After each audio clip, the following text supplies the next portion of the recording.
Hello, everyone, and welcome. I hope everyone can hear me okay.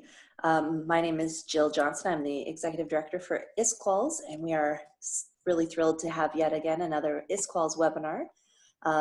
This time it is the Psychology of Happiness in the Modern World, a social psychological approach, and that will be led by Jim Allen. So with that, I'm going to go ahead and turn it over to Laura Musikanski, who is also helping to co-moderate this. So Laura. Great, thank you, Jill. So my name is Laura, and I lead a project called the Happiness Alliance, which is bringing a version of Bhutan's Gross National Happiness Index to communities. And I'm really pleased to be collaborating with ISQOLS on webinars. So I'm really pleased to introduce Jim Allen, Professor Jim Allen from SUNY, and then I'm going to say this wrong, but it means Beautiful Valley. Geneseo. Geneseo. Yeah. Who is, for me, it's like kind of making a dream come true in academia, where he's helping to bridge that connection between our individual happiness, our positive psychology field, and the social change field, which is, where we're seeing a lot of activity with the World Happiness Report, and some activities now we know that are happening in Dubai and with the UK adopting their Minister of Loneliness. They're starting to take some action here in the government. So hopefully, Jim, your students will be the ones who bring this into our government or sooner. I'm really happy that you've written this book, and really pleased that you're going to be giving this presentation. Well, thank you very much, Jill and Laura, for the kind introduction, and hello, everybody, and welcome. So I teach a course in the psychology of happiness at SUNY Geneseo, one of the State University of New York campuses, and have been teaching the class for about 10 or 12 years, and was frustrated because it was hard to find material that bridged both individual happiness, things that we can do as individuals to promote our own happiness, and then also talked about socio-structural kinds of things that affected the happiness of the whole culture. And the book, as you can see from the table of contents, reflects, I think, more of the range of topics that are important to study. Many people, when they think about happiness, they don't think about potential evolutionary influences, but also the individual kinds of things that are stressed in positive psychology: personality, character strengths, optimism, that kind of thing. And then the importance of joy and positive emotions, the importance of cultivating positive experiences. So I'm thinking about research that Martin Seligman has done, research that Barbara Fredrickson has done, Sonia Lubomirsky has done, and so forth, social relationships. But there's a whole other side of this that's also really important, looking at influences that money has on us, and the money economy has on us.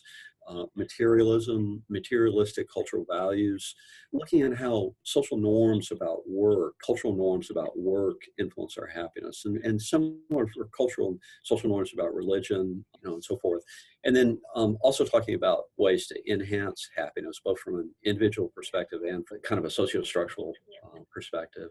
So, the pictures here just kind of highlight this. On one side, we can think about happiness as isolated individuals. So what can I do to increase my own happiness? And the research here is really valid and very important.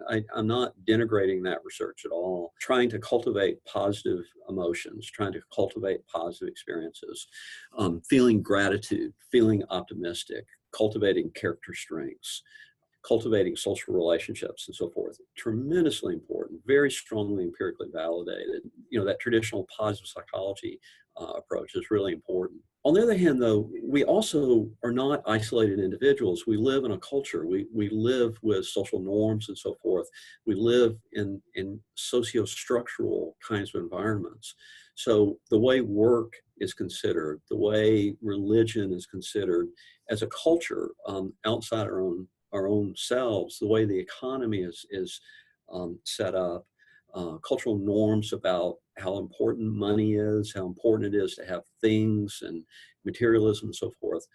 All of that really matters as well. And I think a lot of the textbooks in the area don't cover that sufficiently. Another thing that I'd like to point out is that exclusive focus on the individual aspects of happiness, as valuable as that is, runs the risk of perhaps kind of blaming the victim a little bit. If, you know, I'm not happy, it's because I'm not personally practicing gratitude enough. I'm not personally being optimistic enough. And that might tend to ignore factors like I'm also unemployed. There's also a lot of income inequality. There's also, I live in a very materialistic society, things that I don't personally have a lot of control over. So again, another reason why those socio-structural factors are so important. So traditional positive psychology tends to put the emphasis on the individual and what the individual can do to kind of climb Mount Maslow is a metaphor that's common, climb the ladder to become happier and happier. And again, that's really, really an important perspective, very strongly empirically validated, need to have serious attention paid to it and so forth. I'm just suggesting that there are other factors as well that are important. Just giving you some examples of positive psychology, the kinds of things that Martin Seligman at University of Pennsylvania is stressing, character strengths, kind of cultivating these strengths that are going to be related to happiness and so forth, really important. Cultivating positive experiences. Barbara Fredrickson has talked about that, and really, really important research. Things like gratitude, being optimistic, these are character strengths. Joy, again, goes along with positive experiences. But there are also these really important socio-structural kinds of things as well, and the money economy is one of those that I think people need to pay more attention to, and we need to know more as academics, and also students need to know more about how this kind of thing can affect people's happiness. So, for example, there is a correlation between income and happiness within a culture or within a nation, and that's worth stating. And some research has pointed that out and suggested that, you know, perhaps trying to get more money is a way to try to make ourselves happier. One of the things that I think becomes obvious, though, if you look at the data really carefully, is that the relationship between money and happiness really only shows up and if you're looking at the extremes. If you're looking at people that are very poor versus people that are very wealthy, you see differences in happiness. But in terms of the money increments that are available to most of us, I mean, how much of a raise are we going to get in 1 year? A few $1,000s, $5,000, something like that. As you can see from the chart, that the amount that life satisfaction goes up as you're going from one level of income to the neighboring level of income is really negligible. It doesn't, in most cases, make that much of a difference, particularly once people get above about, in our country, about $75,000 of yearly income. This is something that I think the people in our culture, particularly the capitalistic, industrial, consumeristic kind of culture that we have, important to know if we're interested in improving our happiness, making more money can have some effect, small effect around the edges, but if we're really serious about this, there are probably better, I hate to use the word investment here, but there are better ways to go about trying to do that. You know, you also see this in terms of comparisons between countries. You find this plateau kind of relationship. People in countries that are very, very poor are really miserably unhappy, and it's unfortunate. A lot of researchers have suggested that as a world community, we should do more to try to help people in countries that are really, really poor. But once you get over a certain level of wealth in the country, the curve levels out and plateaus. And when you think about how national economies, national governments are structured, the emphasis is almost overwhelmingly on growing the economy, increasing gross domestic product year after year. How much growth are we going to have? Yeah, you know, there are some benefits to growth, but if we're worried about increasing people's happiness, it's questionable at best whether increasing economic growth is an effective efficient way to increase most people's happiness. So things that students need to know, things that need to be put out there more. Now, there's some debate about this research about how wealth increases happiness. And some people in conservative circles have argued that the recent data seems to indicate that increasing wealth does increase the happiness of society.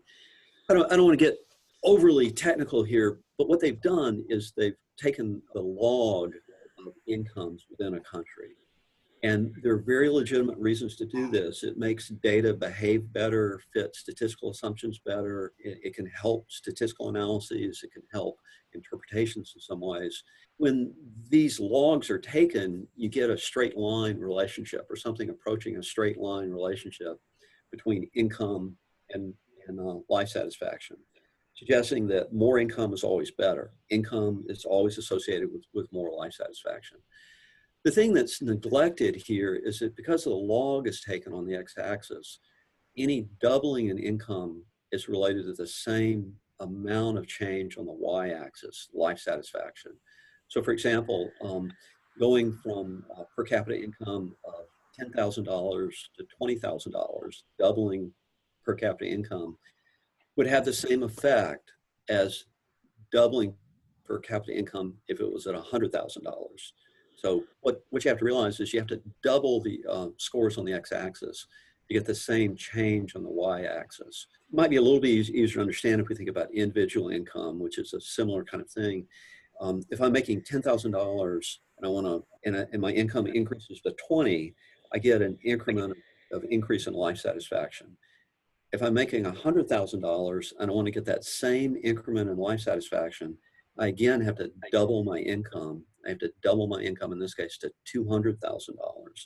So as you can see, there's a law of diminishing return that's reflected even in the logged data. You have to get such strong increases in national wealth or individual wealth at the higher ends of the x-axis to get the same increases that you would have gotten at the other end. So, you know, once a country gets to a certain amount of wealth, that getting more wealth just doesn't help that much. If we're interested in a wealth approach to increasing happiness around the world, we should focus on countries that are poor.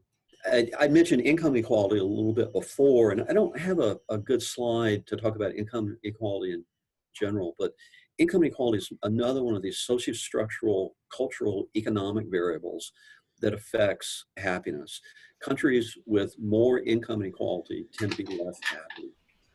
Related to that, countries with progressive income tax, where the amount we pay is scaled to the amount we make, are more happy.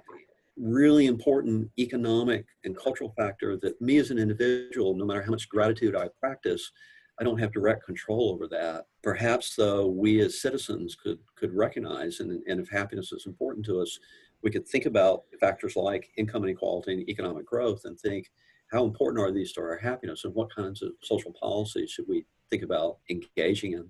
And there's some interesting moderating variables with income inequality. Income inequality tends to affect the happiness of liberals more than it does conservatives, as you can see from the graph here. And this has to do with kind of approaches to the world.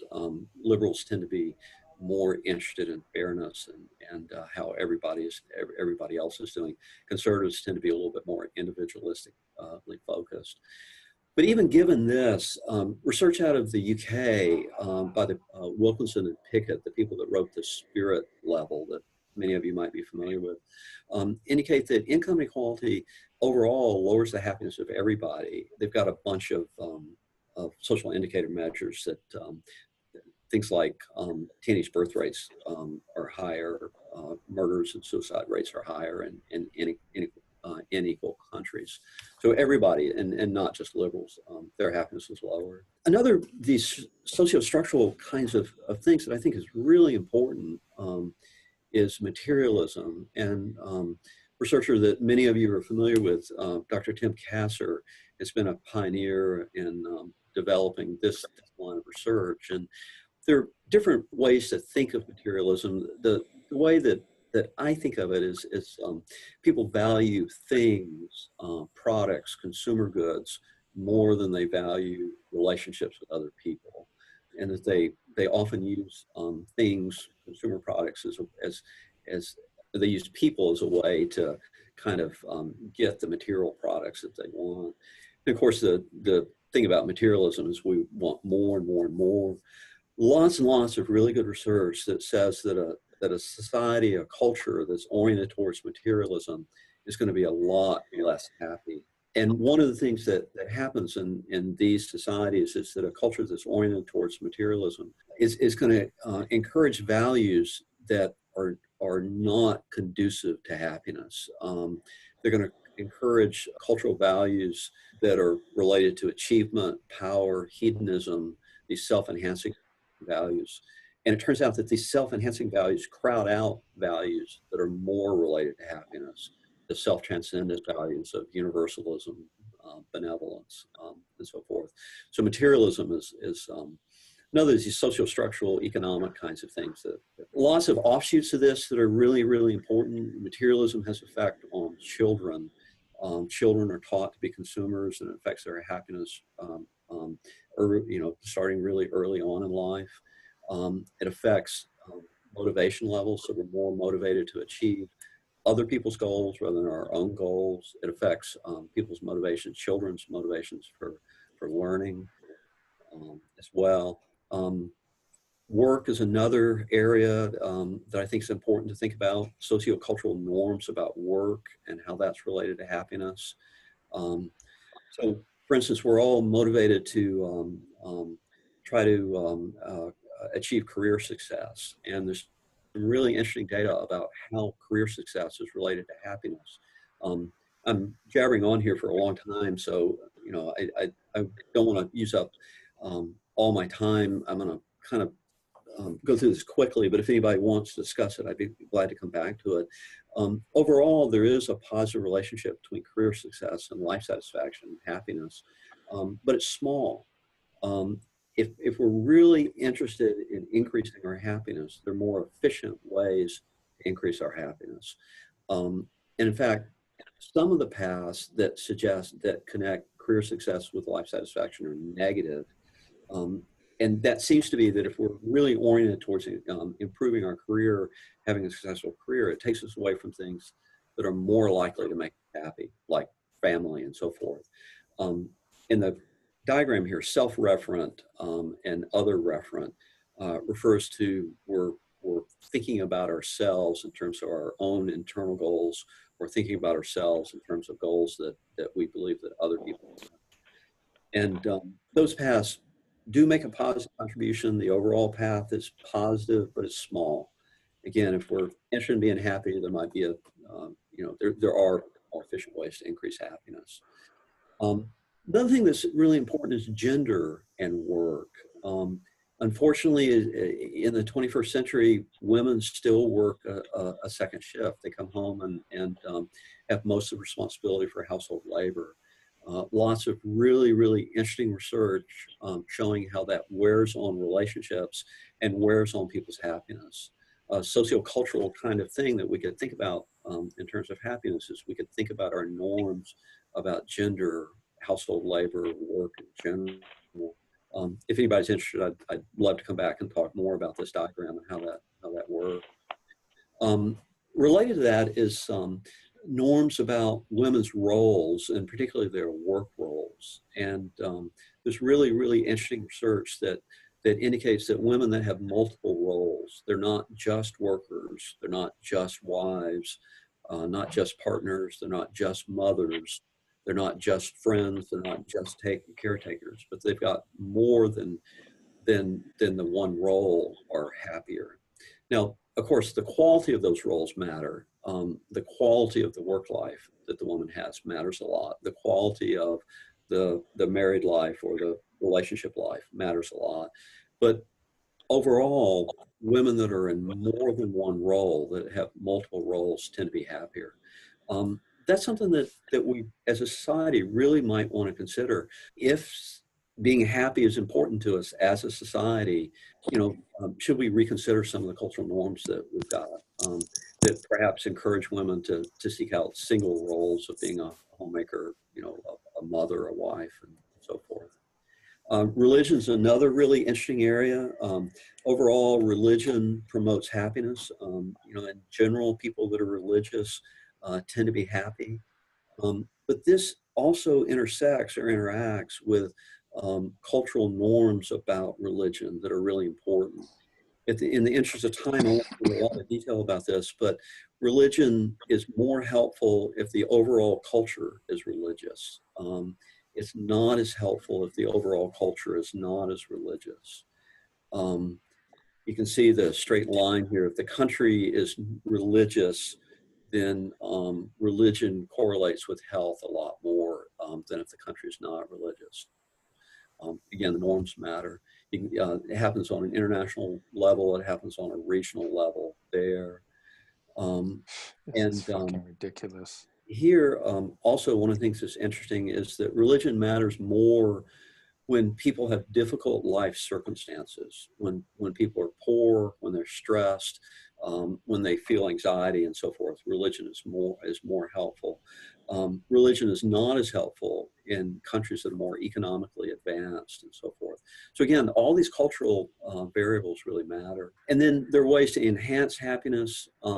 Individual perspectives that can work. Musikanski, who I mentioned earlier, excellent research about how to practice positive psychology and build on these kinds of things that positive psychology talks about, like gratitude and so forth, how to do that effectively.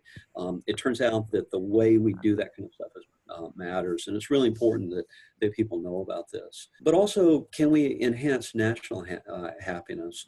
And one of the things that I like to talk about is that the overall assumption in the United States, and perhaps a lot of the world, is that money equals happiness. And the assumption here is that if we have money, we can buy the things that are more likely to make us happy.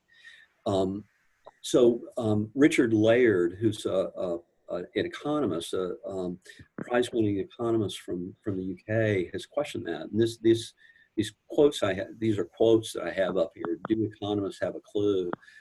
Do economists really understand that that's not the case? Money doesn't equal happiness, and this assumption that we're all homo economicus, we're all acting like these rational economic actors, without really leads to happiness.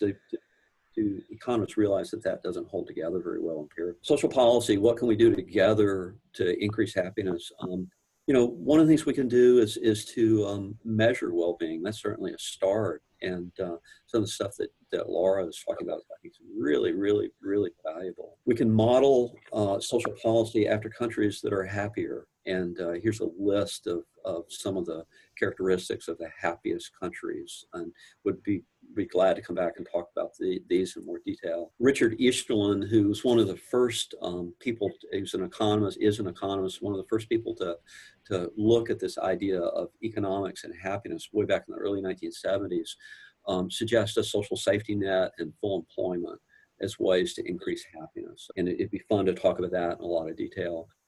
Richard Layard, who I mentioned earlier, talks about a real utilitarian perspective, what works. And he's got some really interesting ideas. For instance, we should tax overwork.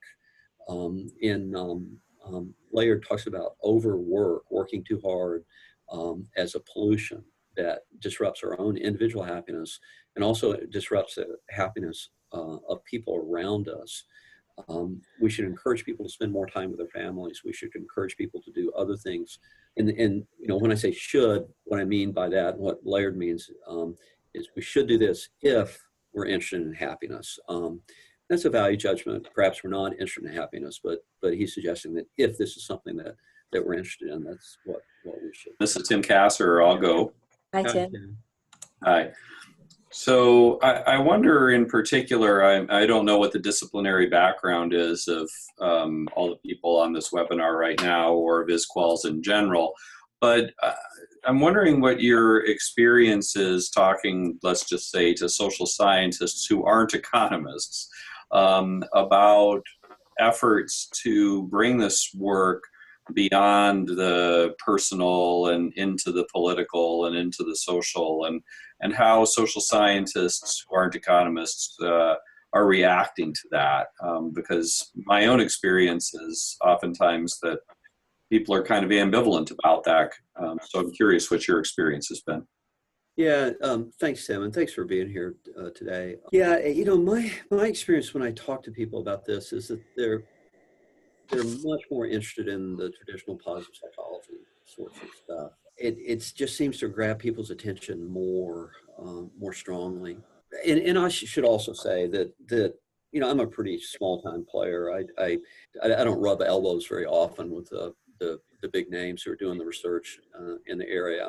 I'm primarily a teacher myself, but I think there are a couple of reasons for why there might be the disinterest, and part of it is American culture.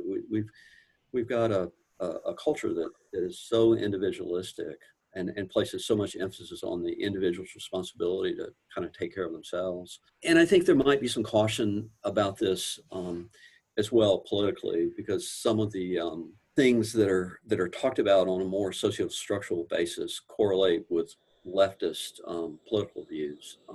Things like progressive income tax and concern about income inequality. So there's probably some trepidation about wading into that too much. I would encourage people to go with the data, though. If the data indicates that this is related to happiness, we should just go with the data, wherever it goes. Professor Diener has talked a lot about this question about politics, and he says that some of this has intersected with conservative ideology as well. The emphasis on the family, for instance, the emphasis on close social relationships. So it's not necessarily true that all of the socio-structural stuff is going to necessarily point in one political direction. Anyway, I hope I'm answering your question. Yeah, thank you very much. Appreciate it. Thank you. Any other questions? We have one from Miriam Romo who said, will you share your presentation? Yes, we will. Miriam, we'll upload this presentation and send it out in a link.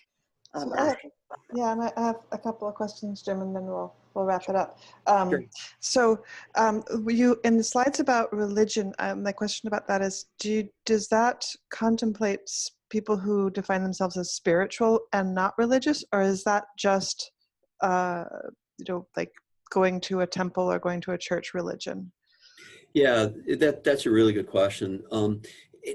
No, it doesn't necessarily mean going to a temple or going to a church or a mosque. It's feeling some kind of spiritual connection, feeling some sense of spirituality there. But my understanding of the data is that overall it's helpful to happiness, but it's moderated by a lot of other factors, and those cultural factors again come in and are important. Yeah. It would be interesting to look at in different cultures. So like, for example, between the Middle East or African cultures and then Catholic cultures and then non-Catholic cultures.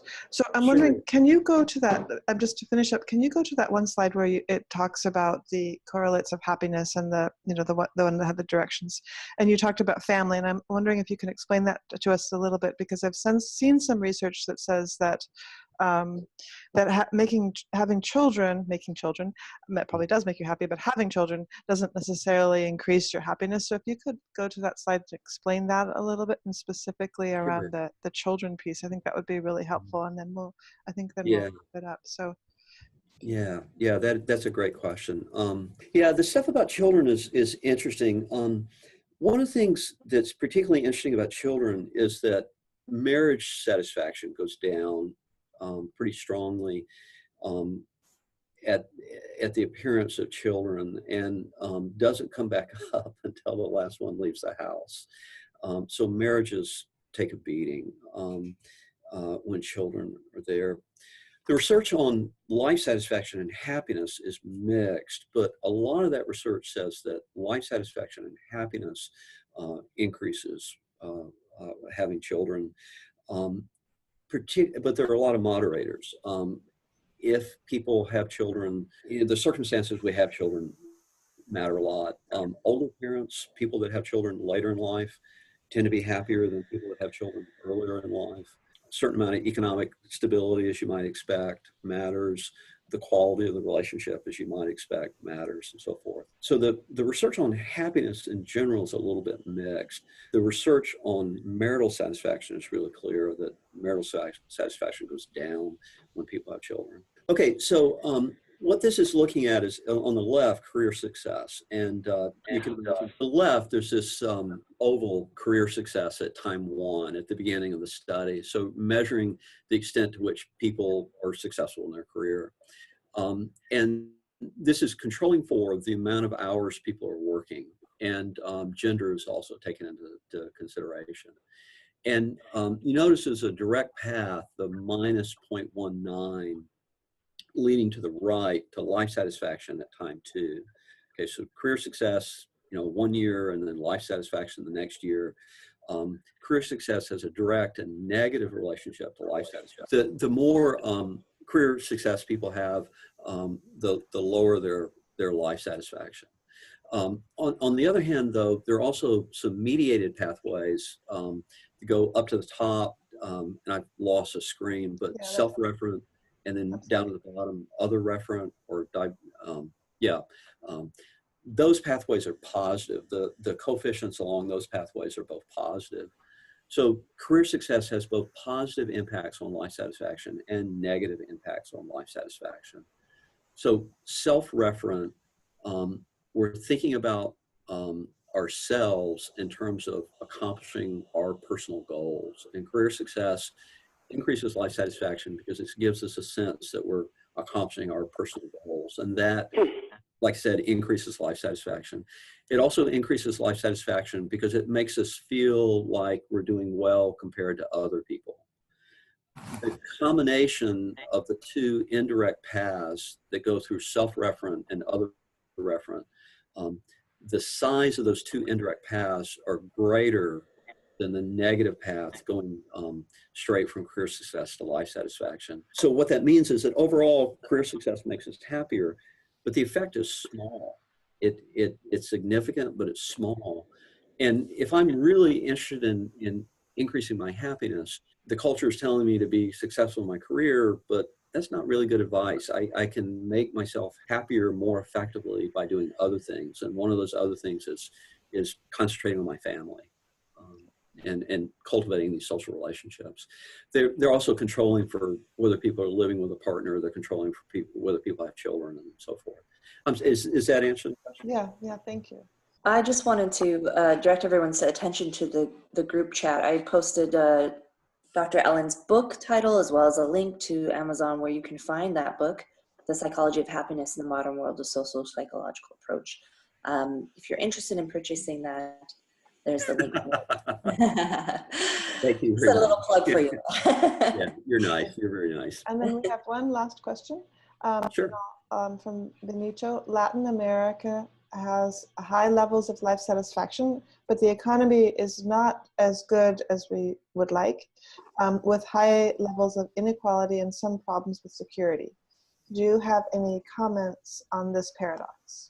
There are a lot of factors that are important, and it could be that religion, particularly given the life circumstances that people have, difficult life circumstances that they have, and I imagine a high level religiosity in Latin America counteract that to some extent. It's also possible that, and I'm speculating here, but perhaps there's a strong emphasis on family and social relationships, a cultural emphasis that could matter. I'd be interested in knowing about the materialistic norms in Latin America. I don't know about that, but I'd be interested in knowing whether Latin American countries push the materialistic values that are pushed in other countries in North America and some in Europe, and if maybe that is a mitigating factor as well. Off the top of my head, those are the things that come to mind. And I would wonder also if an affect, if cultural impact on a person's affect might have some influence there, just from some of the research I've looked at. Yeah, most of the data that is in this area looks at cognitive measures of happiness, like life satisfaction, and doesn't look at affect very much. And the reason is affect is fairly fleeting. It changes markedly from experience to experience. And most of the research looks at kind of global evaluations of how satisfied people are with their lives. Okay, so we'll conclude our first webinar for 2018, and thank you so much, Jim. And you can get Jim's book. Our February webinar, I'll be giving a report from the Global Dialogue for Happiness at the World Government Summit in Dubai. And then we'll be having a webinar with Sabrina Alkiri, who worked with Karma Ura in Bhutan on Bhutan's Gross National Happiness Index 2015. I think she'll be giving that report for their data.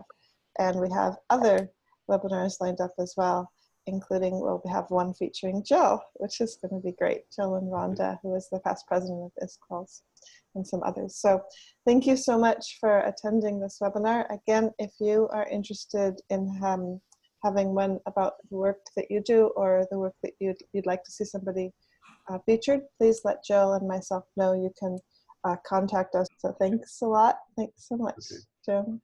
Have a great day, everybody. Thank you, everyone, for joining us. Thank you, Jim. Really appreciate it. Thank you, Laura and Jill. I really appreciate it, the opportunity. Thank you. Y'all are great.